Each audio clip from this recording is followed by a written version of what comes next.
भारत के सबसे प्राचीन स्थलों में से एक द्वारका को भी 4 धामों में स्थान दिया गया है। इसके साथ ही यह स्थल सप्तपुरियों में भी अपना विशिष्ट महत्व रखता है। कभी भगवान श्री कृष्ण की राजधानी रहा यह द्वारका नगर वर्तमान में गुजरात राज्य के द्वारका जिले में स्थित है। यहाँ भगवान श्री कृष्ण को समर्पित मंदिर है।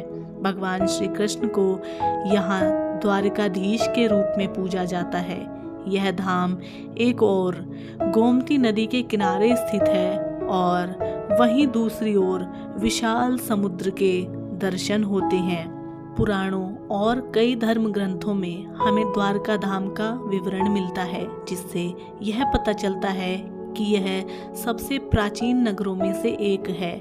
माना जाता है कि भगवान श्री कृष्ण ने इस नगर को स्वयं बसाया था और श्री कृष्ण ने यहीं से अपना राजकाज चलाया था। ऐसी मान्यता है कि भगवान श्री कृष्ण की मृत्यु के पश्चात उनके द्वारा बसाई गई द्वारका नगरी भी समुद्र में समा गई थी। इसी पौराणिक द्वारका नगर के अवशेषों पर वर्तमान द्वारिका धाम स्थित माना जाता है। यहाँ श्री कृष्ण को द्वारकाधीश और रणछोड़ के रूप में पूजा जाता है।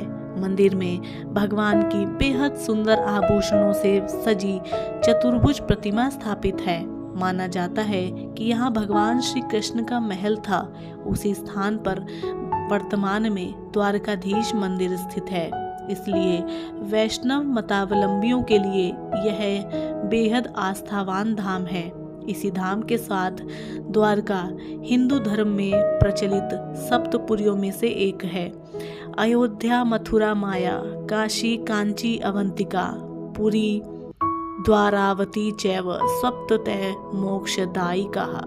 अर्थात अयोध्या, मथुरा, माया, हरिद्वार, काशी, कांचीपुरम, अवंतिका, उज्जैन और द्वारकापुरी, ये 7 पुरियां मोक्ष देने वाली है।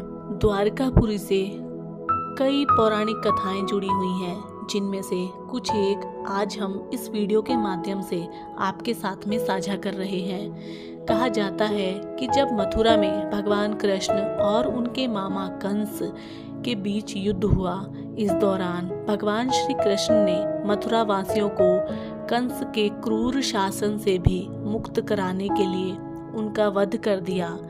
कंस की मृत्यु के बाद मथुरा के शासन के लिए कंस के पिता उग्रसेन की घोषणा की गई, जो मथुरा के राजा थे। लेकिन उग्रसेन का यह निर्णय मगध के राजा जरासंध को स्वीकार नहीं था। कहा जाता है कि जरासंध ने यह शपथ ली कि वह सभी यादव कुल का नाश कर देंगे। जरासंध कंस के ससुर थे और उन्होंने प्रतिशोध लेने के लिए मथुरा नगरी पर 17 बार आक्रमण किया, जिससे वहां के प्रजाजनों को काफी क्षति पहुंचने लगी।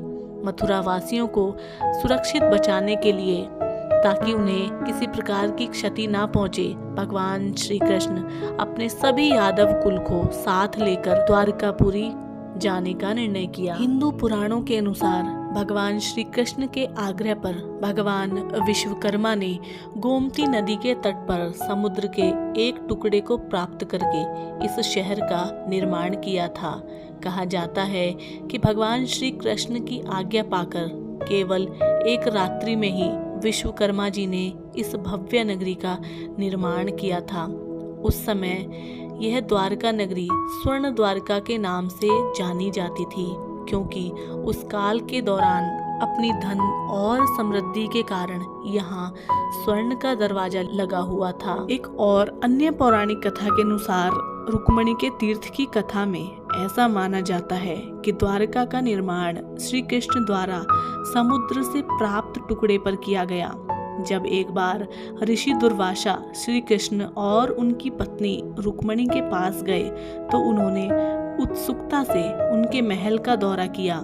रास्ते में रुक्मणी थक गई और उन्होंने पानी पीने के लिए मांगा। श्री कृष्ण भगवान एक पौराणिक गड्ढा खोदकर गंगा नदी को उस स्थान पर ले आए जहां पर वे खड़े थे। इस चीज से क्रोधित होकर ऋषि दुर्वासा ने रुक्मणी को वहीं रहने का श्राप दे दिया जहां वह खड़ी थी। यह माना जाता है कि आज यह मंदिर उसी स्थान पर है। ऐसी भी मान्यता है कि द्वारका मंदिर का निर्माण भगवान श्री कृष्ण के वंशज उनके पोते वज्रवनाथ ने करवाया था, जबकि द्वारकापुरी का निर्माण भगवान श्री कृष्ण ने विश्वकर्मा से करवाया था। आज कई रिसर्चों से समुद्र के नीचे द्वारका नगरी के विभिन्न अवशेष मिले हैं और जिन पर लगातार शोध जारी है। कहा जाता है कि भगवान श्री कृष्ण अपने 18 कुल बंधुओं के साथ द्वारका चले गए थे, जिसके पश्चात उन्होंने 36 वर्ष यहाँ पर राज्य किया। तत्पश्चात उनकी मृत्यु हो गई।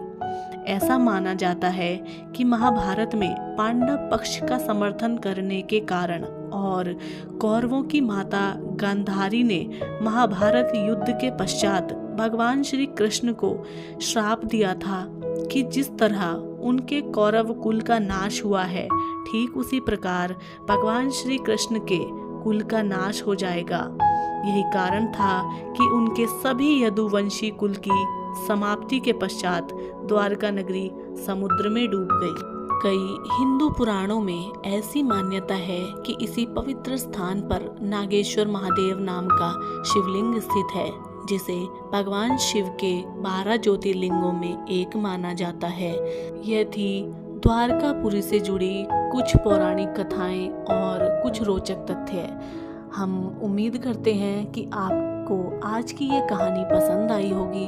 अगर आप इसी तरीके की और सांस्कृतिक और आध्यात्मिक कहानियाँ सुनना पसंद करते हैं तो इस चैनल के माध्यम से हम आपके साथ इसी तरीके की पौराणिक कथाएं साझा करते हैं। तो आगे की सीरीज़ की एक और नई कथा सुनने के लिए आप हमारे चैनल को सब्सक्राइब कर लीजिएगा, हमारी इस वीडियो को लाइक करिएगा और अपने परिवारजनों और मित्रों के साथ में साझा कीजिएगा। हम आपसे मिलते हैं कल एक और नई और आध्यात्मिक कहानी के साथ। तब तक के लिए नमस्कार, जय हिंद।